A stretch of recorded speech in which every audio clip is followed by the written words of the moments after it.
Ozan, what's up, brother? Great to have you back on the podcast. Thanks so much for having me back, Ryan. Yeah, I really enjoyed our first conversation. And when you reached out and you said you had a new book coming out, I think it's over your left shoulder there, Awaken Your Yeah, I Genius. actually got a copy Yeah, right here too. yeah, very excited for you. Your first book was great, and I know that the audience, the guys that were listening, really resonated with your messaging and the way you share it and deliver. And obviously, the nice thing about the message coming from you is that you are very educated. You're very credible. I mean, you're literally a rocket scientist. You're a law professor. Like, come on now. Like, it's got some weight behind it, and I like that. Thanks, I appreciate that. Actually, and we can talk about this if you like, but I'm no longer a law professor. Oh, I okay. left that, yeah, I left academia in 2021. Shortly after I got tenure, I just realized that academia was no longer for me. Like this career that I once loved, I absolutely loved teaching, just had come to the end of its natural life. I just wasn't learning and growing, and I decided to leave my tenured position in academia, which my colleagues thought that I was out of my mind because tenure means, it's the ultimate safety net. You've got a guaranteed paycheck for life. But You've made my it. curiosity, but my curiosity was pulling me in a different direction. So I left academia to write books and speak to audiences full time. What do you, I want to get into that, but what do you think Yeah. about the concept of tenure, just in general, the Mm. concept of it? I can see the reasoning behind it, which is that, you should be free to speak your mind as an academic without the possibility of getting fired hanging over your head for what you say. But, and this is a really important but, it's got really significant downsides, which is that like once people get tenure, a lot of them just let go. Complacency sets in. Like you set this really difficult goal for yourself, you achieved it, and then people become really complacent. And so I've seen this in the various institutions I taught in. People get tenure and then they stick around for decades, and they're no longer good professors. Like they should have quit a long time ago, but because it's so comfortable, it's so easy, people don't leave, and it's in a large part because of tenure.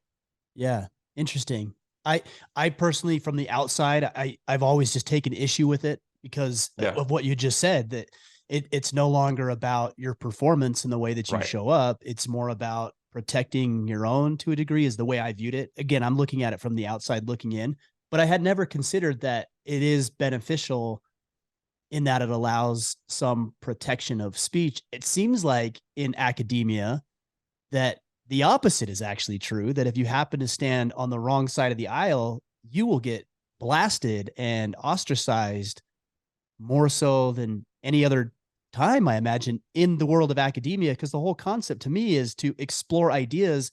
Yeah. And that means to consider ideas that you don't necessarily agree with. Yeah, exactly. I totally agree with that, especially, and this is true regardless of the type of academic institution you're in, but especially I taught in law school, especially for lawyers. It's so important for them to be exposed to all different perspectives because, they're going to be, even if you don't agree with it, these people are going to be on the opposing side. You need to know what they're thinking. You need to be able to engage with them. And that is completely lacking. And things have gotten so much worse in the past few years. And actually, I mean, that's one of the reasons why I decided to leave, is that free exchange of ideas wasn't happening in the classroom. And people with views that weren't mainstream were being chastised. And so you're only hearing one side of the argument. So the classroom discussions were not nearly as interesting as they used to be when I first started teaching 10 years ago. And that was one of the reasons why I decided to leave. Well, and you are still teaching, and that's the beauty Yeah. of the environment that we live in now, is that you don't have to go through those traditional routes and avenues that we would have had to have done 50, 60, 70, 100 years ago. Now you can start a business, you can author a book, you can Yeah. build your own platform, you can have your own media outlets like podcasting, and you can be just as big, if not bigger, and have a wider reach than you might be able to in a classroom environment. Yeah, that's exactly right. There's so much value in going off menu. I think for the reasons you mentioned, for decades, people have been being required to basically to like contort themselves, Tetris themselves into shape to fit other boxes that other people have created. But now, yeah, we're living in a world where we can have this conversation. I'm in Portland, you're in Utah. You've got an incredible audience. And so it's so much easier now to say, okay, what do I actually want from life? And to go for that. And if it doesn't exist, for you to actually create it, to say like, this is possible and I can do this. And this memory popped to mind, so I'll share it with you. I was a freshman in college. I was just starting out, and I remember looking through the course catalog at like the available majors to figure out what I should major in. And none of the majors appealed to me. Like I wanted a combination of astronomy, physics, and geology, and there wasn't anything that captured what I wanted to study. And I remember thinking, oh, I wonder if I could go off menu. Like, I wonder if I could create my own major. So I trekked to the registrar's office and I was like, hey, here's what I'm thinking. Like, none of these appeal to me. Can I create my own thing? And the answer, surprisingly, was yes. There was this like little known program that allowed freshmen, a select group of freshmen, to create their own major. I applied and was accepted. But that lesson really stuck with me since that time. Like, there's so much value in saying, none of these options appeal to me. This is what I want. Raising your hand and asking for it. And if it doesn't exist, creating it. Yeah, that's amazing. That's a great example of taking initiative and, like you said, going off menu. I haven't heard that before, but that is valuable. I think that's a lot of what we've done here with Order of Man. Even, it's like, I want to have these conversations. Great, so do that, and then you can see how successful something like this has become. What was the major that you? What did you call it, or how would you describe the major that you chose? I would describe it as astrophysics, which doesn't even really capture what I did, but that's the closest. It was like a combination of astronomy, physics, and I wanted to add in some geology in there because I was really interested in exploration of other planets. And so being able to have that knowledge of geology would also be helpful. And if I remember correctly, you worked with NASA on some space exploration projects. Yeah, when I was in college, I worked for a Cornell NASA partnership called the Mars Exploration Rovers Project that sent 2 rovers to Mars back in 2003, called Spirit and Opportunity. So I worked on the operations team for those for 4 years. Amazing experience. We had designed the rovers to last for 90 days, and one of the 2, Opportunity, and I still get goosebumps every time I say this, one of the 2 rovers, Opportunity, ended up roving the red planet for over 14 years into its 90-day lifetime. Yeah, pretty incredible. Do you think that we'll see anytime soon having a man on Mars, and then even to some degree beginning to colonize it? I certainly hope so. I think, one of the things that's been lacking from our lives is the emotion awe.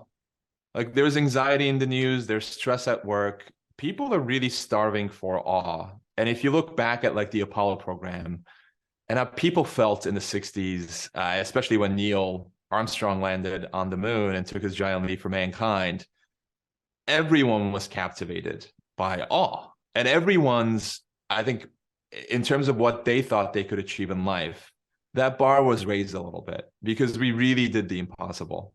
And I think landing someone on Mars would have a similar effect.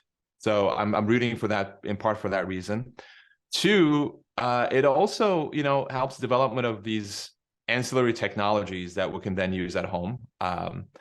And like, it gets us into the habit of applying moonshot thinking, right? So putting a person on Mars seems like impossible, but one day that impossible will become possible. And it will happen because a number of people will choose to go off menu, to ask questions that haven't been asked before, challenge assumptions that everyone else took for granted. Like, I'll give you an example. One of the assumptions that was really deeply embedded in rocket science was this assumption that rockets could not be reused.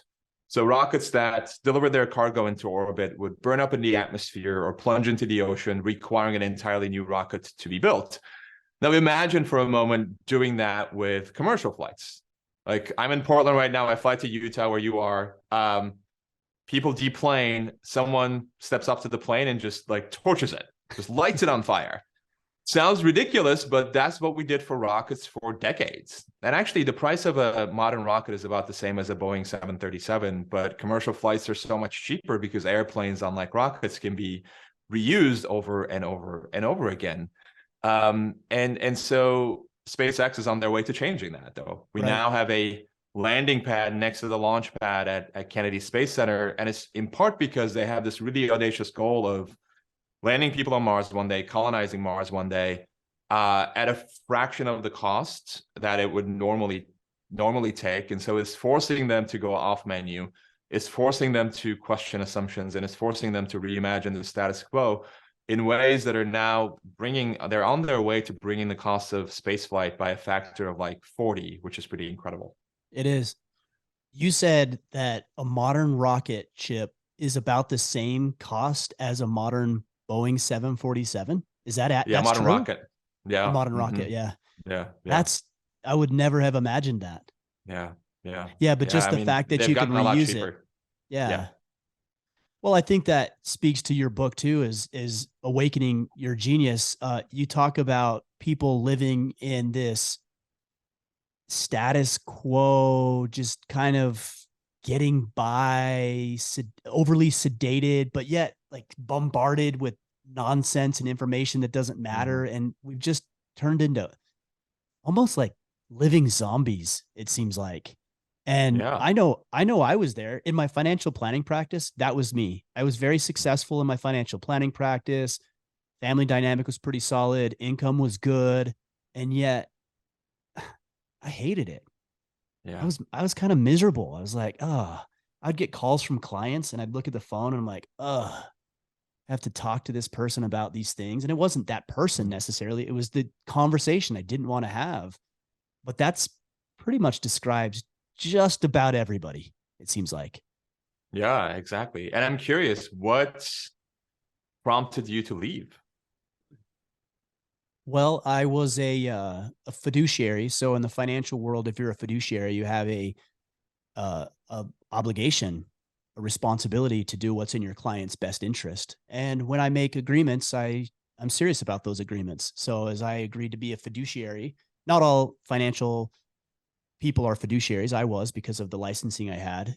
When I made that agreement, I was serious about that. And I got to a point when I saw a call and the client called me and I knew that they wanted to change their portfolio around or whatever. And I just wasn't interested in doing it. And I knew at that point, I'm like, I'm not being a fiduciary. Like, I'm not doing what's in my client's best interest. What would be in my client's best interest is for me to tell them to find a different advisor. And so I had started Order of Man and I was excited about it and decided to put a few more chips in that basket. And this is where we are now. Yeah, I love that. And there's really interesting parallels between that story and the story of me leaving academia, which is why I asked about it. And it was similar. I had this moment where I would get up in front of the classroom normally, and I would be so excited to teach. Like, I'm so engaged, so excited to teach constitutional law, which is what I taught for nearly 10 years. And there was a moment back in, I think, like 2017. It was shortly after I got tenure. I stood up in front of the classroom again, and my whole body sank. Like, my chest, my shoulders collapsed, my chest sank. And it was that feeling of like, like, not again. Like, I can't believe I'm about to teach this same class in the same way that I've taught before, not again. And I owe it to these students to have me replaced by someone who's actually excited to be here, who's actually going to feel the same excitement that I felt for the amount of time that I taught. And it's time for me to go to do something else. And I didn't quit blindly and like jump into this next life without trying. Just like you, I had already started writing on the side. And it was only after my last book, Think Like a Rocket Scientist, came out and achieved success that I felt comfortable leaving academia. So I tried these like different potential futures. I had experimented with a few different paths and a number of them failed. And then writing and speaking was paying off. I was enjoying it. There was an audience for it. And once that clicked, that's when I decided to leave. What did your colleagues have to say? I know you talked a little bit about you leaving after tenure, But I imagine that these are individuals, and no negative judgment when I say this, but these are individuals who like structure. These are probably individuals who love the fact that they have a full-time job. Going out there and Yep. taking risks as entrepreneurs isn't something I think is in their wheelhouse necessarily. And so I imagine there was a lot of pushback from your colleagues with you going out and writing to make money. And now you're an entrepreneur. Like, what are you doing? Yeah, no, exactly. And there was no mincing words. Like so many of them said, you are making the biggest mistake of your life. Like you are about to become a star scholar in your field, and you are going to throw away everything that you worked so hard to build. And I heard that same message from so many different people, and it made it harder for me. But I kept coming back to this idea of like, look, this is no longer aligned with who I am. This is not aligned with the path I want to pursue. And regardless of the external noise, regardless of what people are telling me, I know in my heart of hearts that this is the right path. And so I'm going to take it. And I'd rather disappoint other people around me, and I'd rather lose friends and colleagues as I did than to disappoint myself, lose myself and lose who I am. That's much more important to me. Even if this path fails, I can look back and say, I did the principled thing. I did what I thought was the right thing to do, not what other people thought I should be doing. So for every one of you, there's probably 100 people that are in despair, that are not happy with their life. They're going through the motions and they know it. Yeah. And yet they're letting the noise and the distractions and the naysayers, they are letting them get the better of those people. So why you? And somebody who might be listening who's like, I know I'm in a dead end job. Like, how do I get free of this? How do I break free of this? Yeah, and that's actually one of the reasons why I wrote "Awaken Your Genius" is to talk to people just like that. I think there's a couple of things. So number one, and actually most people aren't even aware that they're living in this world of, stuck in a job that they don't necessarily love because they've suppressed all of those signals. A part of themselves is aware of it, but they are so focused externally, so focused on what other people are saying and doing that often they're not even aware that they are stuck. So I think number one, self-reflection and self-awareness is extremely important. I mean, one of my regular practices is I journal every morning, and it's this like thought dump. Whatever is in my head, whatever kept me up at night, thought patterns, both positive and negative, I just write down, and then I have a regular practice of reviewing them. So I'll go back and like look at what I said a year ago, 6 months ago, and 3 months ago, because you often forget. But when you do that review process, then you begin to spot trends. You begin to say, oh my God, wow, this pattern has been there for a year now or 2 years now. It becomes harder to ignore it. So it all begins with, I think, self-awareness and self-reflection, because most of us just go through life not even like, one of the most difficult questions for people to answer is, what do you want? Like, what do you really want? It's such a simple question, but you ask that to someone, most people will be stumped. Most people don't know what they want. Most people don't know what they want because, again, we're like growing up in the education system, particularly, we're told what we should want. We're told what we should be thinking. We're told that these are the questions that you should be curious about. And so we go through life not knowing what we really think, who we really are, what we really want. So I think it all begins there, is like, and only you can figure this out for yourself. Only you can answer that question of what do you want? What do you really want? But it's important to sit with that for a while and see what comes up. That's got to be the starting point. So if I ask you that question, how do Yeah. you answer that question? Yeah, I would answer that question by saying what I want is to help wake people up, to help them reimagine themselves and reimagine the world around them. That's my purpose in life, and it's clear to me, at least right now, right? By the way, this might change 10 years from now, right? But Right. that is what I want right now. And I do that through the books I write, through the speeches I give, through conversations like this. And that is what I want. That's currently my North Star. But again, that might shift 10 years from now. I think it actually should shift. Yeah. I think when people have visions or start answering those questions, some fear they have is that they're pigeonholing themselves into this path and they don't give themselves permission to deviate from it. So it's like when you were talking about journaling, I imagine, and I'd like to hear from you, if you go back and you read something, you're like, that's dumb. Or I was Oh, an yeah. idiot, or that's not important to me. Why in the world was that important to me then? Do you have Yeah. experiences like that? Oh my God. All the time. All the time. And by the way, when I journal, like 90% of what comes out is junk. It's just stuff that's been cluttering my head. And then I go back and I look back on like what I thought I wanted 2 years ago, 3 years ago. I'm like, is this the same person? Right. Um, and so think about that. But yet a lot of people will say, well, as you know, let's say you're 40 years old. As a 27-year-old, I made the decision to go to law school. And so I'm going to stick to that path, even though I have changed as a person, even though that path is not what I want any longer.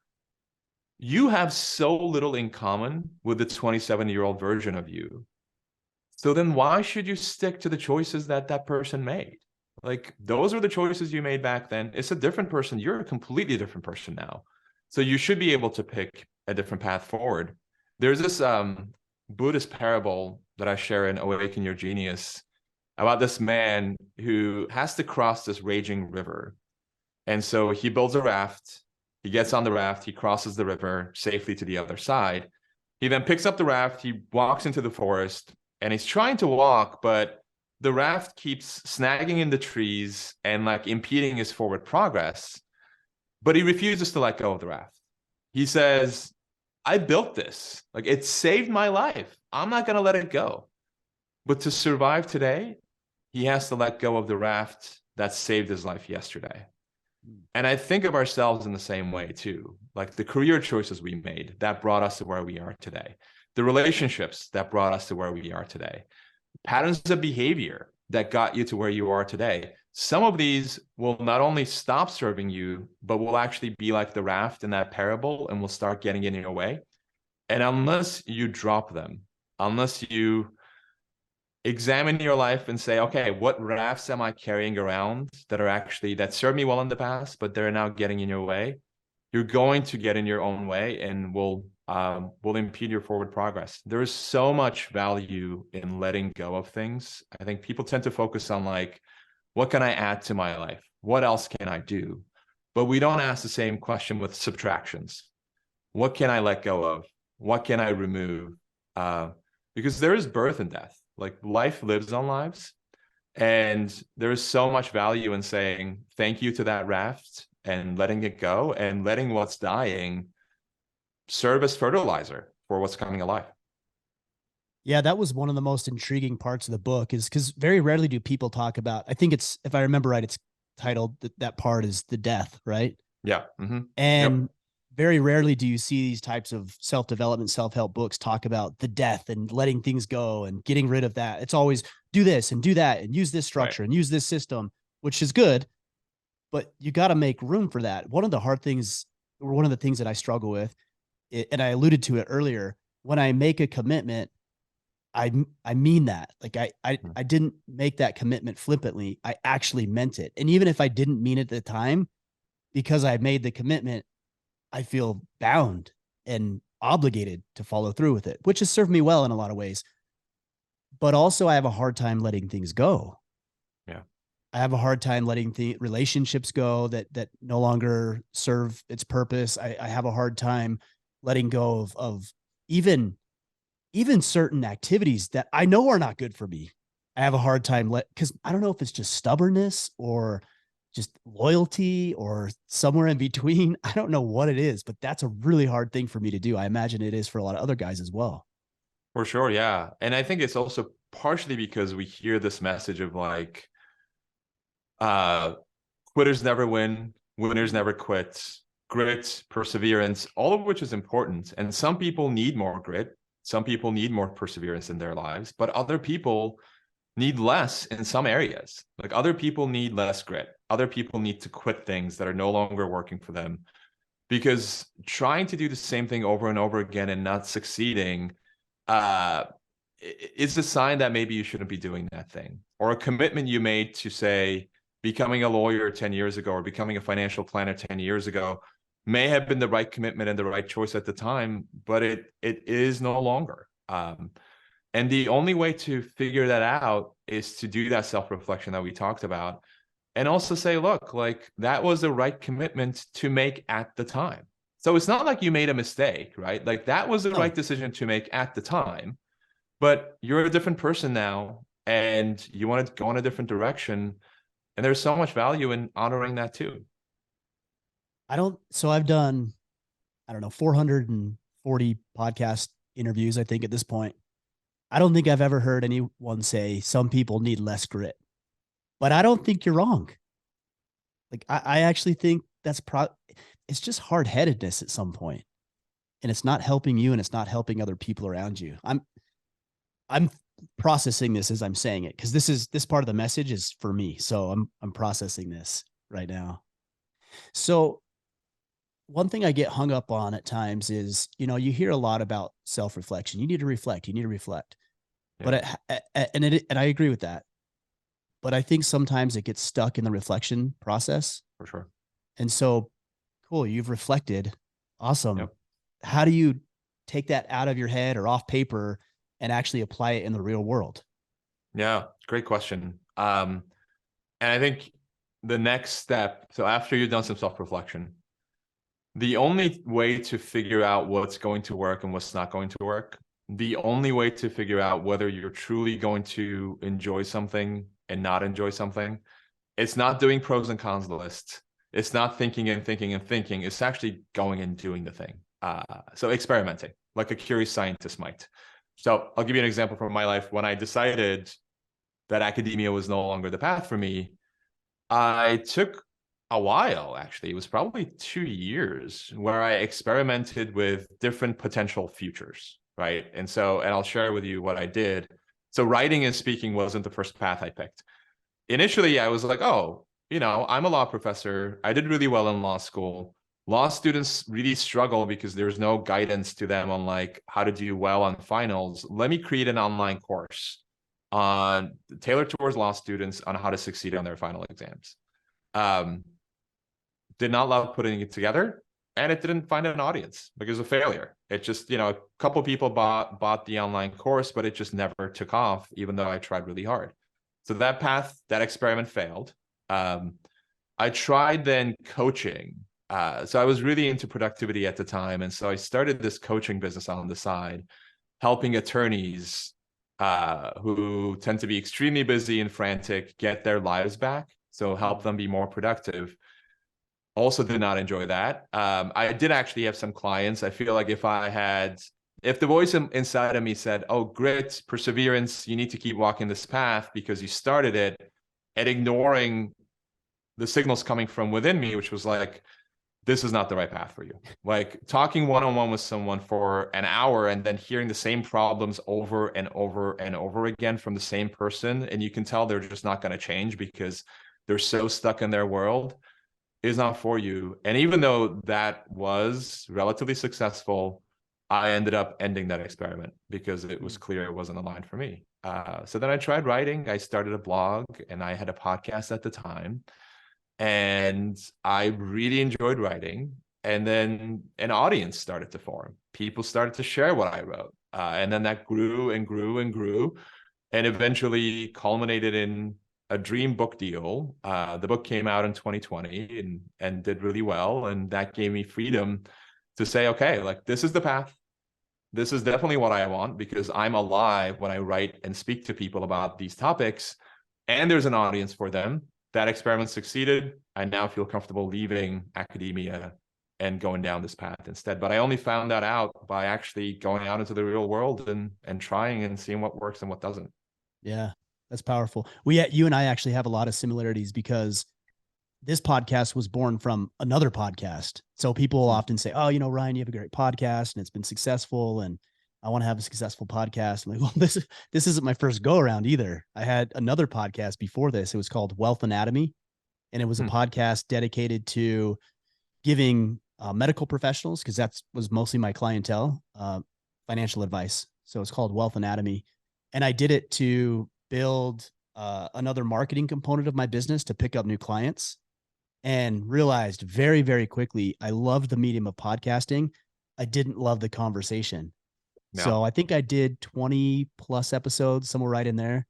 And I quit, so to Yeah. speak, and said, okay, well, what did I learn? Well, I learned I like podcasting. So I'd like to keep doing that, but I need to change the conversation.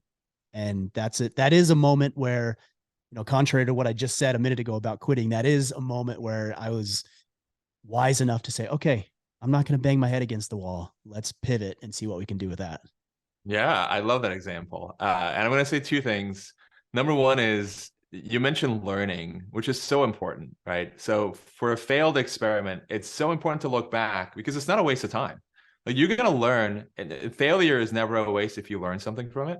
So you can look back on that failed experiment and say, like, the subject matter wasn't right, but I love podcasting. What a valuable lesson to learn and then to bring to your next thing. Like same for me, the putting together the online course and the coaching program taught me invaluable lessons in copywriting and marketing, which I didn't know anything about beforehand. And I could take that, then apply it to the marketing of my book now and like marketing of my keynotes. So that mindset of learning and looking back on failures with that learning lens is really, really important. And I forgot the second thing I was going to say.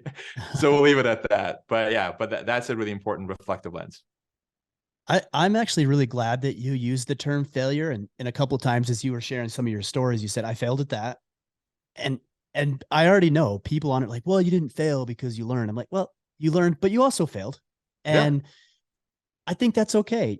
It's so strange to me that we have this infatuation with trying to reframe what happened to fit and make ourselves feel more comfortable about it. And so we give failure more weight than it deserves by renaming it something, by Yeah. changing it to first attempt in learning. No, you failed, which means you did not achieve your objective. That's all it means. Right. It's not final. It's not the end. It doesn't mean you're an idiot. It doesn't mean you're less than or unworthy of success. It just means you did not achieve your objective. Good. Now, what are you going to Yeah. do? That's it. Exactly. We need to take this concept of failure off of this scary pedestal that we put it on and just realize, yeah, failure is part of life, and take your lumps, learn from them, and then do something better next time. Yeah. And if you look across human history, every single breakthrough is evolutionary, not revolutionary. Meaning it goes like this. It's try, fail, try, fail, try, fail, succeed. That's it. Like that's been my life. It's just a series of trials and failures, and then something will succeed, and I'll double down on that. I'll lean into that, and and then once I stop learning and growing, I go doing something else, and the cycle repeats itself. Right? Try, fail, try, fail, try, fail, succeed. I think part of the reason why, and this is the other thing that I was going to say that came back. Part of the reason why people are afraid of failure is because of comparison to their role models and idols. So someone can look at the podcast you built, Ryan, and be really intimidated by that, right? And say like, there's no way I can have the same audience that he has or record 400 plus episodes like he did. But they're comparing your end to their beginning. Like they're just starting out and not realizing that they took you a really long time to get to where you are. And you had this other podcast before that failed, that didn't work. And then you pivoted. And so people aren't seeing this, especially this day and age where we're seeing curated, perfect portrayals of people's deeply imperfect lives. People aren't seeing the earlier versions, the earlier versions of that stand-up comedy routine that would like get boost from the audience, or like with Awaken Your Genius. Like this is 2 years of work distilled into 200 pages, and it's been edited and edited and edited by several capable hands over and over again. You're seeing the final product, not the earlier versions that would make any self-respecting writer cringe. So I think it's important for people to talk about the failures they've had in their lives and to open up, just so people can realize, look, it takes a really long time to get here. And you can't compare where you're beginning with where you are now, Ryan, or where I am as a writer. Um, if you've ever seen a rocket take off, in like the first 60 seconds, it looks like nothing is happening, right? It's like there's immense thrust, but the rocket is barely moving. It like the first minute, it's like barely moving. And so if you took a snapshot of that, you might think the rocket's going to fail. Like there's no way this thing is going to launch out of the atmosphere, but progress becomes visible only when you zoom out and you see the rocket's trajectory. And so I think at the beginning, things are gonna feel hard and heavy because they are heavy. Like you're just starting out now, and you're gonna have a lot of failures, and you can't compare yourselves to rockets that have already achieved escape velocity. You're just starting out. It's just physics. It's just physics. In addition to that, I would add one more thing to that. You said you're comparing your beginning to somebody else's end. I also think you're comparing your beginning to somebody's inaccurate representation of their current reality. Like, yep, exactly. people are making for this podcast. I already know because people message me and I know that their interpretation is that I have things all figured out and that everything is seamless. And, I've got the golden touch. Everything I touch turns to gold. And then if you look at just a little bit deeper, like look at where I'm podcasting. I've got this white wall, like that outlet is open. Like this is not ideal, right? And it's not as clean as everybody thinks it is or makes it out to be. And I think it is important that we realize when we're looking around that we're seeing an inaccurate representation of where people are. I think it's good to look at what other people are doing so you can create some possibility and hope in your mind. But if you're trying to compare your worth or the way you're doing it to somebody else, it is just inaccurate on all fronts. Absolutely. And I think social media has exacerbated that trend because it reduces the distance between you and your idols.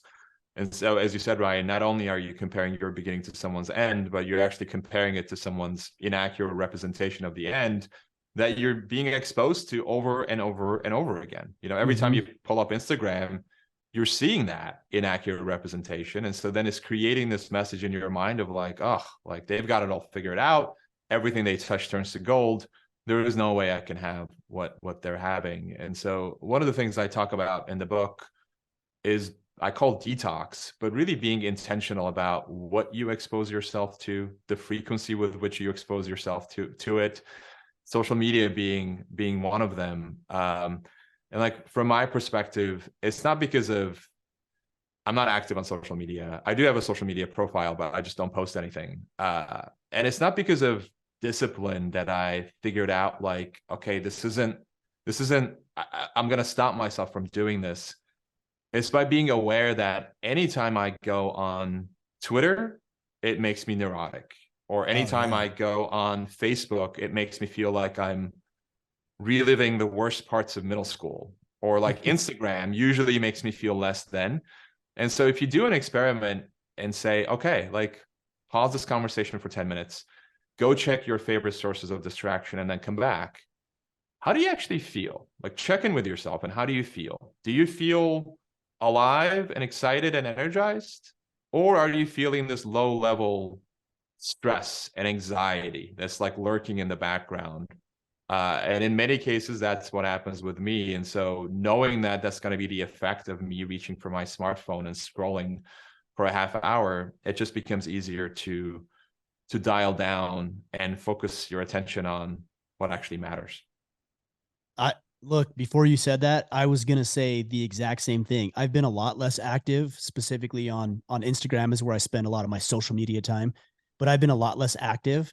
And I didn't realize how crummy I feel by scrolling through Instagram because I was doing it every day, all day.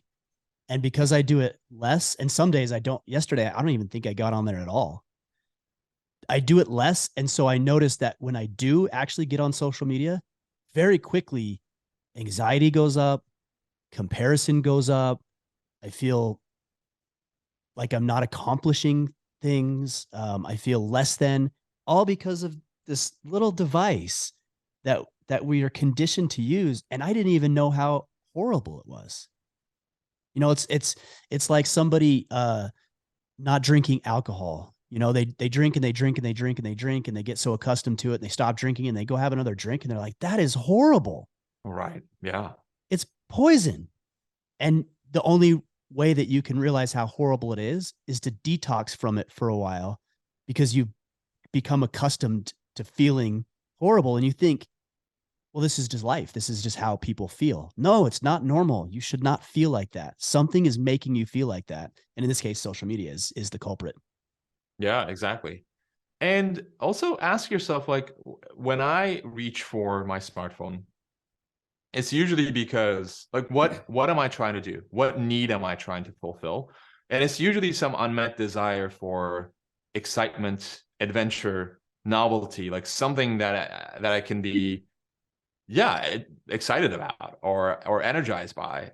And not only does social media not fulfill those desires, it ends up making you feel worse, but it also means that you're actually not finding healthy sources of excitement and adventure in your life. Like if you say, okay, I have this unmet need for adventure and excitement, it's not being fulfilled by social media. It's actually making me feel worse than before. How do I actually fulfill those needs? Like, what can I do with my life to add more excitement and adventure into it? Like, what hobbies can I pick up? Where can I travel to? Or maybe it's because the career path you picked isn't no longer the right one for you or wasn't the right one for you from the start. What else can I do with my life? But you end up beginning to ask yourself those questions once you realize that you've got these unmet needs, social media isn't filling them. So then you can now go and say, okay, I want to do something else to fulfill those needs. Yeah, one of the things it is for me, I think you're right. One of the things I've identified is it's a really nice form of escapism for me. Yeah. I might be having a difficult day, or things aren't working the way I'd like them to in certain areas of my life. And so rather than just addressing those issues correctly and in a healthy environment and way, like, let me just zone out here, Right. Yeah. And so you get on social media and you're like, okay, cool. And then you come back and you realize the problems are worse than when you left them because you never addressed them in the right way. And Yeah. I've caught myself wondering, man, if I'm trying to escape from my current reality, what is so bad about my life that makes me feel like I have to escape from? And the answer isn't to escape. The answer is to change my life. So I don't Yep. feel like I have to escape from it. Yeah. But that Exactly. takes Yeah. that takes work and effort though. And I want to be lazy. uh, For sure. you know, And if you look, and if you do want to be lazy, it can be as simple as, like for me, sometimes it's not that I want to escape my life. It's that, like, I've been looking at my computer for the past 2 hours and I need an escape. And the escape isn't, like, picking up a smartphone and scrolling through it is not an escape from no, that, right? I'm looking it's at the another same thing. screen. Yeah. Yeah, we're fortunate to live in the woods and we have a hot tub outside. And so the thing I do now for escape is to go walk outside for, half an hour into the woods, listen to the birds, take in the trees, take in nature, or go sit in my hot tub. No audiobook, nothing. It's just me and my thoughts and just, like, breathing in fresh air, taking in the surroundings. And that is for me an escape. And it's a small one, but man, like, I feel so much more energized, or going and working out. I feel so much more energized doing that escape than the escape that is really not an escape into your smartphone. Yeah. Well, that segues nice into what I wanted to address. You've got five, I think, five different parts of this book, maybe six. I can't remember right offhand. And we've talked a lot about the death, but there was another section that really intrigued me, and that was this concept of the inner journey. Mm-hmm. Because again, I think a lot of books and information out there is focused on the external, which you do talk Yeah, about as well. It's sure. like, change your environment, go work out, lose weight, have that difficult conversation, go try jujitsu, which is something people make fun of because I say it quite often. And there's truth to all of that. But at some point, you can only change the external so much. And then you're just running around, running away from things when there's some deeper work that needs to be done. So will you talk about what that inner journey looks like and why it's important? Yeah. Um, let me begin that answer with a story that I tell in the book about Johnny Cash. So in 1954, Johnny Cash walks into the audition room at Sun Records, and at the time he's a nobody. He's, like, playing gospel songs at night with two of his friends, but his main job is to sell appliances door to door. He's broke, his marriage is in ruins. And so he walks into the audition room and he picks a gospel song for his audition because that's what he knows best. And in 1954, gospel was all the rage. So everyone else around him is singing gospel. The audition doesn't go as he plans. So as he begins to sing this dreary gospel song, the record label owner, Sam Phillips, pretends to be interested for about 20 seconds before interrupting Cash. And he says, "We've already heard that song 100 times, just like that, just like how you sang it. The song," he says, "is the same Jimmy Davis tune we hear on the radio all day about your peace within and how it's real and how you're going to shout it." He looks at Cash and he says, "Sing something different. Like sing something real. Sing something you felt, because that's the kind of song that people want to hear. Mm-hmm. That's the kind of song that truly saves people." He says it's got nothing to do with believing in God. It has to do with believing in yourself. And that rant jolts Cash out of his conformist, let me sing you some good old gospel attitude. He collects himself, he starts strumming his guitar, and he starts playing the Folsom Prison Blues in that deep, distinctive voice of his. And in that moment, he stops trying to become a gospel singer and he becomes Johnny Cash. All because he rejects the tendency to conform, to copy and paste what all the gospel singers are doing. He goes on in this inner journey and pulls out this genius within him that had been waiting to be awakened, which is the Folsom Prison Blues. And most of us wouldn't dare do what he did in that audition room, right? Because we're like, following the herd makes it safe. Would rather fail collectively singing the same gospel song that everybody else is singing than risk failing individually. So that, I think that's why it's so important. We all have this wisdom within us, this genius within us, waiting to be awakened. And if you don't claim your own Folsom Prison Blues, nobody else can. Like, that is going to be lost both to you and to the world. And the other part of it is we notice things because of contrast, right? So something stands out because it's different from what surrounds it. If there is no contrast, no anomaly, no fingerprints, no idiosyncrasy, you become invisible. You become the background. It's only by figuring out what your useful idiosyncrasies are, what makes you different in a useful way from other people, that you can become extraordinary. And so one of the things that I talk about in that inner journey section is like discovering what those useful idiosyncrasies are for you. Like, what are the basic Lego blocks of your talents, interests, and preferences that make you different in a useful way from other people? And that's really hard to do, in part because at some point in your life, you were probably shamed for having those differences. And so you'll learn to suppress them, right? So you'll learn to blend into the background. Like, what could make you really extraordinary now probably made you weird or different growing up. So you learn to suppress them. You learn to conceal those basic Lego blocks. And so the inner journey is about going back and figuring out what those Lego blocks are so that you can then build yourself in a different way, in a more aligned way from scratch. So one of my own basic Lego blocks has been storytelling. You know, ever since I learned how to read and write, I remember getting on my grandfather's old typewriter and I would write stories. I had like started this magazine. I would just sit there and like write screenplays, there's actually a typewriter over my shoulder here for that reason, to like remember that beginning. And that theme, that basic Lego block, has been there all along. It's changed ways, like the way I apply it. So as a lawyer, I was telling stories on behalf of my clients. As a law professor, I was teaching these big required first-year classes filled with students who didn't want to be in the room. So I had to tell captivating stories to engage them. Now I tell stories as part of my books and like speeches to captivate people, because we're storytelling creatures. People often remember the story. If you're listening to this, you'll probably remember the Johnny Cash story.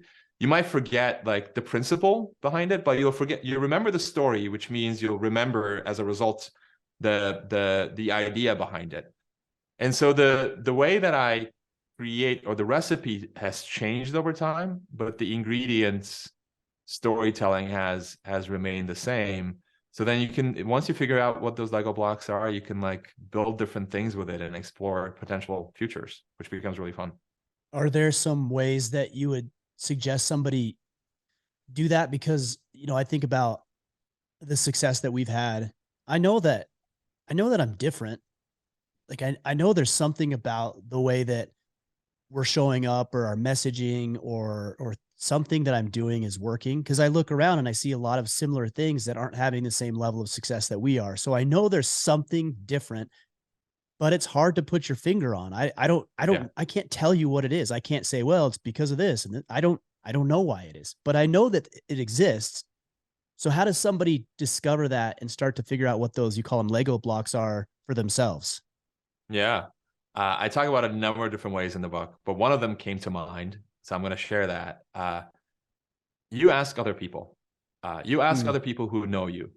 And so if you ask me, Ryan, I mean, and we've only had 2 conversations, what do you think makes me different? And I can tell you, having done probably hundreds of podcast interviews like this, what makes you different is your honesty, your candor, the way you lean in, the way you engage.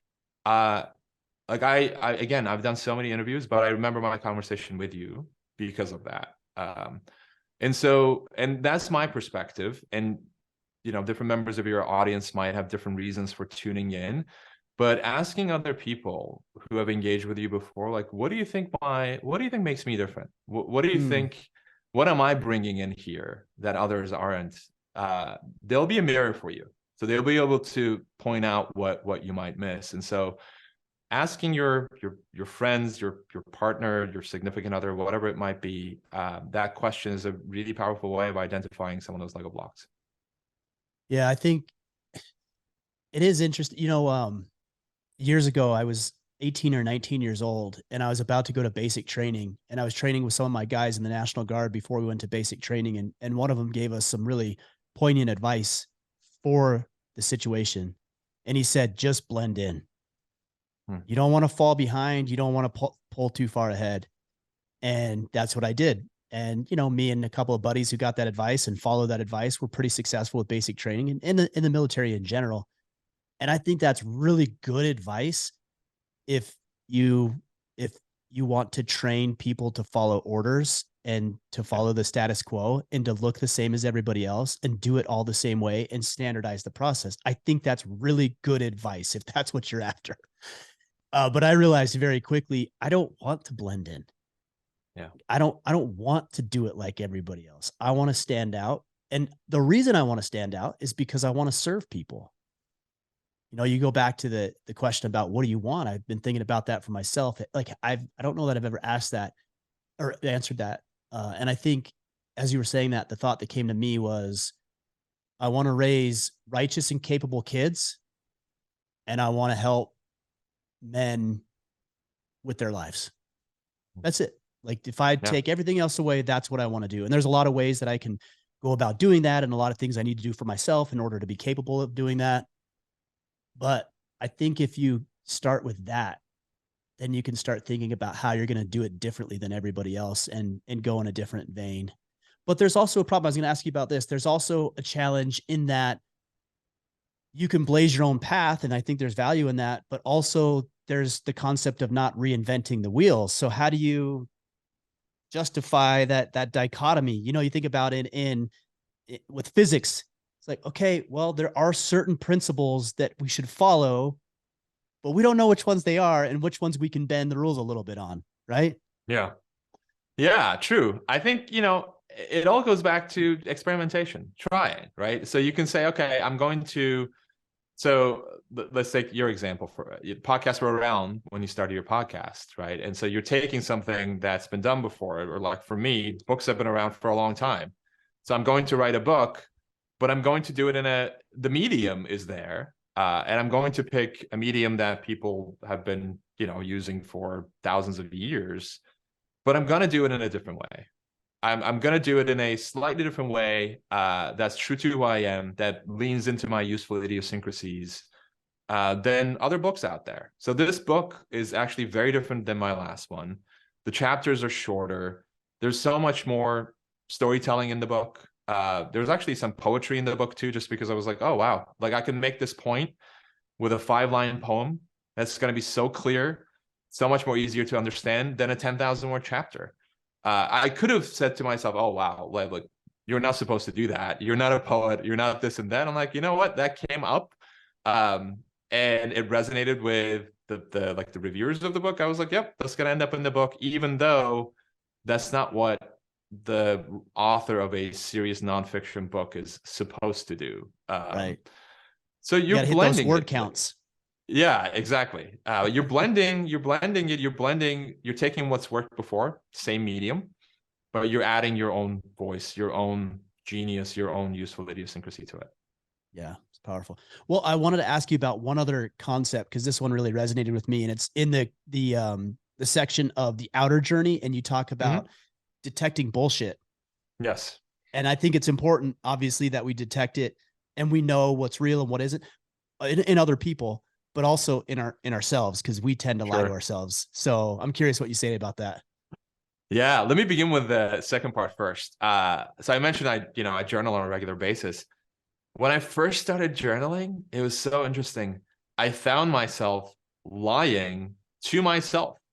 Right. No one else was reading my journal, but going back to your comment of, like, for example, reframing failure as something else other than calling it a failure, I would write these curated stories, and they were stories about what happened instead of actually telling what happened. I was fooling myself. And Richard Feynman has that quote I love. He says, the first principle is that you must not fool yourself, and you are the easiest person to fool. It's so easy to lie to yourself and to fool yourself. And so I think one is just being aware of that tendency, and then just saying, look, this is my private account. I'm going to be brutally honest here, because I'm doing this for my own sake. And the only way that I can learn and grow is if I'm being honest with myself. Exactly what I'm thinking, writing it down, no curated account. No one else is going to be reading it, so who cares? So that part of it is that. And then in terms of detecting bullshit from external sources, and the tendency to not detect bullshit, to just like hit the retweet button, just reading the headline of something, has become so common that you will be able to see what other people don't see. You'll be able to discover what other people don't discover if you begin to exercise some curious skepticism in your life. So I call it curious skepticism for a reason, because skepticism by itself isn't enough, because it's easy to say that's bullshit. It's easy to shoot down other people's ideas. It's much harder to exercise skepticism in a more constructive way. And so skeptical curiosity is sort of like acting like a scientist in the world and being open-minded to all ideas, even those that seem wrong or controversial at first, and being equally skeptical of them. So what does that look like? I'll give you an example that I also cover in Awaken Your Genius about one of the 2 Mars rovers I worked on. So Opportunity died after over 14 years into its 90-day lifetime. And shortly after it died, journalists tweeted that the rover's final words were, "My battery is low and it's getting dark." So he said, these are the rover's final words. And he tweeted it out. Millions of people hit the retweet button. A chorus of media outlets like published stories about the rover's supposed final transmission, all without pausing, reflecting, bothering to ask, like, how does a remote controlled space robot spit out fully formed English sentences to like tug at people's heartstrings? And what actually, the story's false. What actually happened was, at the end of the day, the rover sent a bunch of routine code to Earth that reported, among other things, the outside light reading and its power levels. And then a journalist who didn't let facts get in the way of a good story took that random code, a part of that random code, paraphrased it into English, and tweeted to the world that these were the rover's final words. So if you are exercising skeptical curiosity, you would read that headline and first of all click through to the story and ask yourself, like, how does the reporter know what the rover said?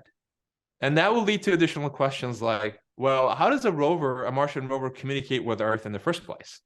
Does Mm. it use fully formed English sentences? How do we know what the rover is doing at any moment? And questions like that are guided both by skepticism of the reporter's claim, but more importantly, by curiosity about the underlying truth. Like, you're trying to Mm-hmm. figure out how this thing actually works. And questions like that are going to lead you to places that few other people dare go, and reveal gems that few others see. Yeah, powerful. I would have assumed that NASA had some AI technology before the rest of us did. You got No, you robots know, that know their batteries yeah, are getting low and that it's getting dark outside. NASA surprisingly is resistant to change in so many ways, and so the Huge computers they're organization. using are totally outdated. I think they're going to be the last adopters of AI technology. I think that probably happens when you have bloated organizations that Mhm. don't uh, produce a product on their own, you know. Yep. So there's some opportunity for excess, you know, and not changing. So well, hey, I've loved this conversation. It's been awesome. I didn't get a chance to read the entire book, but you sent it over to me and I've gone through it. I'm excited now to dig in, even more excited than I was previous to our conversation. Why don't you let the guys know where to pick up a copy of the book? I think it's available for pre-order now. It's going to be out in the next week Yep. or two, and then where to connect with you to learn more about yourself and what you're doing. Yeah, exactly. So the book comes out on April 11th. So it'll be out in about 2 weeks from when this conversation is released. But if you order it now, if you go over to geniusbook.net, you'll be able to, when you pre-order it from that link, you'll be able to get a special bonus.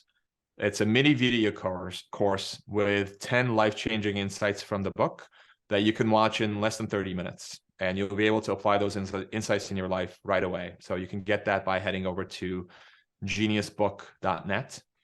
And then if you'd like to keep in touch with me, as I said, I'm not active on social media. So the only way to do that is through my email list. I have an email that goes out every Thursday to over 45,000 people, and it shares one big idea that you can read in 3 minutes or less. And you can sign up for that in one of two ways. Either you can text my first name, Ozan, Ozan, to 55444, or you can head over to my website, which is ozanvarol.com. So that's Ozan, V as in Victor, AROL.com.